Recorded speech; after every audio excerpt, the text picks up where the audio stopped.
Welcome back. Thursday, June 3rd, 2021. The Nobel laureate Elie Wiesel once put it that, quote, "Oblivion is to exile as memory is to redemption. Without memory, our existence would be barren and opaque like a prison cell into which no light penetrates, like a tomb which rejects the living." Smart man Elie Wiesel, the root of the word oblivion from the Latin is, after all, forgetfulness. I had occasion to share that quote with you a year ago today. I was looking it up as I was in earnest beginning to truly worry about memory holes and the rewriting of history, American history specifically.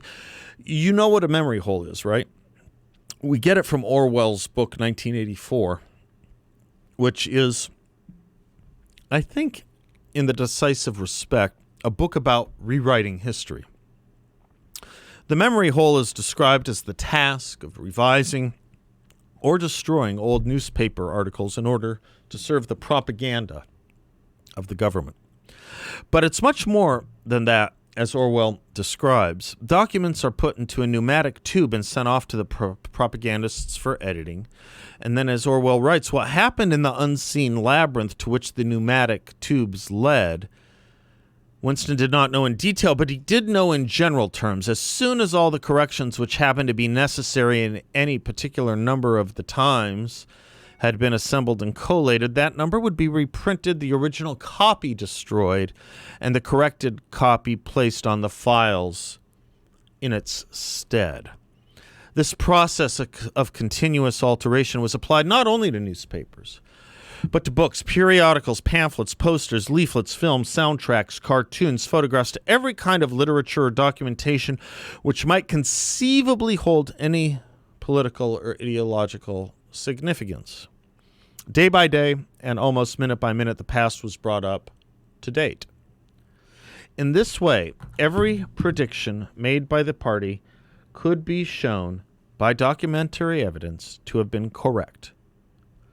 Nor was any item of news or any expression of opinion which conflicted with the needs of the moment ever allowed to remain on record. All history was a palimpsest, scraped clean and reinscribed exactly as often as necessary. Close quote. The past was brought up to date. That's a chilling phrase. It is the most frightening of lines. And it harkens me back to Karl Marx's statement in his notes on Feuerbach that the task of the philosopher used to be to understand history. It is now to change it. Which is why you have revisionist history books, like Howard Zinn's. Which is why you have a 1619 project being adopted from the New York Times into our classrooms, though it has been widely condemned for its inaccuracies and distortions, even by liberal scholars.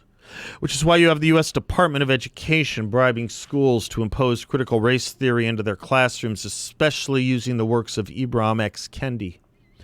Which is why you have BLM curricula alongside critical race theory curricula, alongside 1619 curricula. A whole range of menu options right there that flood the entire zone of choices to study and learn American history with, between critical race theory and the BLM curricula and Howard Zinn in 1619.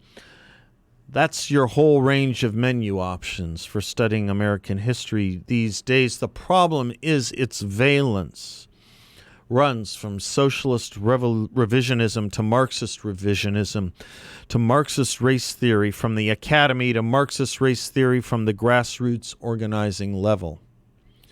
I didn't get into the ancillary education materials that Netflix and social media networks and other television networks for children are pending, like teaching preschoolers and kindergartners and first graders about all forms of gender and sex, including the verb, not just the noun. That's your zone of educational materials, I presume with more to come. I've just now only spelled out how American culture is reaching about 25% of our population, our youth.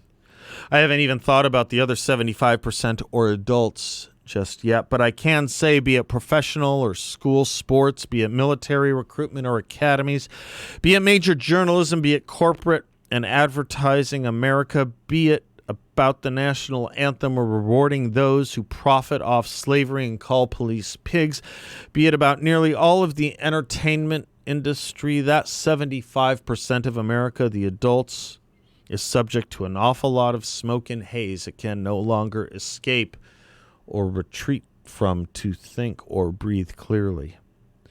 And it's all in one massively frightening direction: anti-Americanism, backed up by Marxist doctrine and interpretation. About 25 years or so ago, Michael Medved wrote that to those who say if you don't like the culture, turn it off, if you don't like what's on television, turn it off, you have to understand that you cannot. There are people in Appalachia, he wrote, with no television and no radio that know who Madonna is. That was 25 or so years ago. Why are you smiling? It's worse now, much. There is no turning the culture off. And the cultural elites, as opposed to then, now also have our schools. What do these people not know or try to memory hole in the name of fundamental transformation or revolution?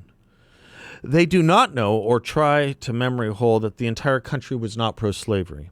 They do not know or they try to memory hole that we built ending the importation of slaves into our country, into the Constitution, and it was one of the first acts of Congress as soon as it was allowable, and it was signed, the ban on the importation of slaves, by President Thomas Jefferson. They do not know, or they try to memory hole, as Professor Tom West put it, that every leading founder acknowledged that slavery was wrong.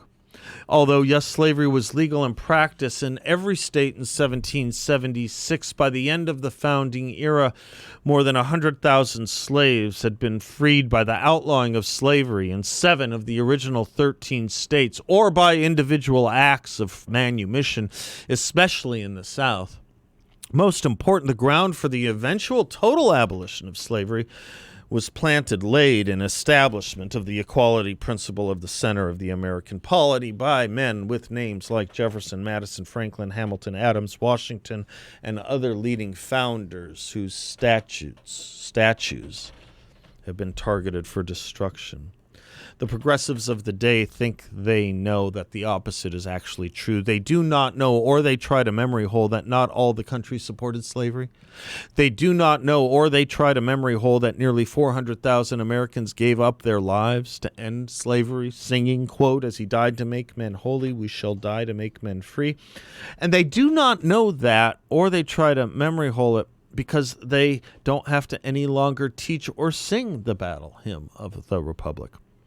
They do not know, or they try to memory hole again, that the majority of the country was not slave, and the portion of America that fought against slavery was twice, 100% larger than the portion of America that fought for slavery.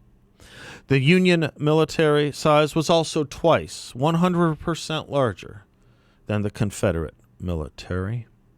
The population in the Union states was 3 times larger than the population of the Confederacy, but all America, we are told, institutionally racist and guilty, still, for slavery. The progressives, they do not know, or they try to memory hole, that it was Republicans who pushed for civil rights legislation and anti-lynching legislation and the Anti-KKK Act, laws opposed by Democrats, because we believed in the Declaration of Independence and Constitution as anti-slavery documents, and they believed the Confederacy was right and that they were pro-slavery documents. They do not know, or they try to memory hole, that Minneapolis has a black police chief, a black member of the House of Representatives in the district George Floyd was killed in, and a Democratic mayor and governor, or that such is true of almost every major city in America, as Republicans are to be blamed for racism. They do not know, or they try to memory hole, what they are talking about when it comes to police and race. Ask anyone you want, anyone. How many unarmed blacks were killed by police last year? I'd love to know the answers. I had that experiment recently with 3 friends. The answers ranged from 25 to 50, to someone who said over 100. This is a well-informed crowd, mind you, probably more well-informed than 99% of the country. I kid you not, those answers are what you would expect, though, when you read tripe again and again that police shootings are the number one health risk to African American lives, if not white supremacy. You know what the right number is? The right answer, how many? The answer is 9. 9 too many, but 9. Want to know how many unarmed whites were killed by police last year? 19. Want to know something else? A police officer is 18 and a half times more likely to be killed by a black male than an unarmed black male is to be killed by a police officer. Nobody, or virtually nobody, knows that, or they try to memory hole it if they do. Why is it important? Institutional racism is the answer. That is the problem we are now told requires a massive set of solutions. Google that phrase, institutional racism. You'll get millions of results. To start with, you'll get millions of results. Name me an institution that is America. Name me an institution, though, in America that is racist. If there's institutionalized racism, name me the institution that is today racist, please. Police departments, you may say. You have 3,000 members of the National Organization of Black Law Enforcement Executives, heads of police departments. You have black leadership of police, chiefs of police in major cities from Chicago to Atlanta to right here in Phoenix. Good. I'm proud of all that because we've been told a lie, that we are a more racist society than ever before and that such racism is institutionalized. It's just not true. It's impossible to be true. Again, please name me the institution that is racist. But if by racist you mean being judged by the color of your skin or ethnicity, well, there is one institution that is. It's called college admissions. But it's not against African Americans or even Hispanic Americans. You cannot find me a college, or for that matter, a major corporation, that having 2 candidates for admission or a job with exactly the same qualifications on paper, say GPA and SAT scores if we're talking college, where the competition for one slot will not go to that racial minority is nearly an impossibility in this country. Of course, it almost always will, good or bad, right or wrong. The case in America today is that that job goes to the minority candidate. More racist today than ever before. Institutional racism. Jeff Jacoby gives us the numbers. In 1958, less than 50% of white Americans said that if black people lived next door, they would be more likely to move. 48%, just under 50% of Americans said they would be likely to move if a black person moved next door. By 1978, that number was 13%. By 1997, that proportion had fallen to 1%. That's only one measure of racism's profound decline. Friendship is another. In 1964, a mere 18% of white Americans claimed to have a friend who was black. 4 decades later, Gallup found the proportion of interracial friendships had more than quadrupled. 82% of whites said they had close non-white friends, and 88% of blacks reported having close friends who were not black. More racist than ever before?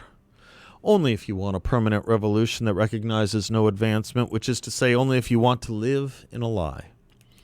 I do not understand why we are told it is wrong to judge someone and their experience, but it's okay for a lot of those someones to judge me and think they know me and my inner thoughts based on my color or experience.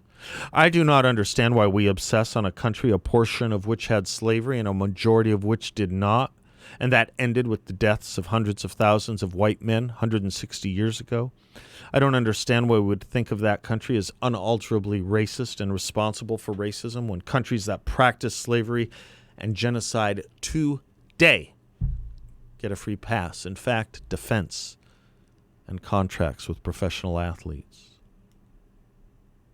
I do not understand why I, who come from one of the most abused people in the world, need instruction and lecturing on the sensitivity of abuse. I do not understand why we act and think as if this is an S-hole country when it is the country everyone in a literal S-hole country wants to come to.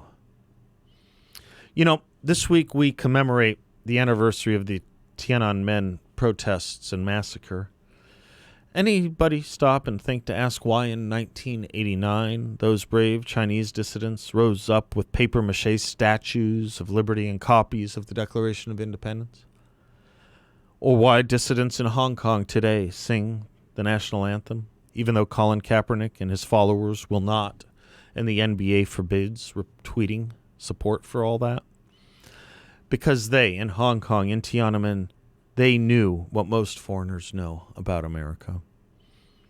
As the Marquis de Lafayette put it once, we won our revolution. Humanity has won its battle. Liberty now has a country. Indeed, it did and does. And the only way to know that or to unlearn that is, as I said at the beginning, to put memory into exile. And once you do that, you reap oblivion. I'd like to think humanity and liberty are worth a little more, indeed a lot more, than oblivion. Stand up against the culture, please. I know it's hard, but tyranny, like hell, as Thomas Paine said, is not easily overcome.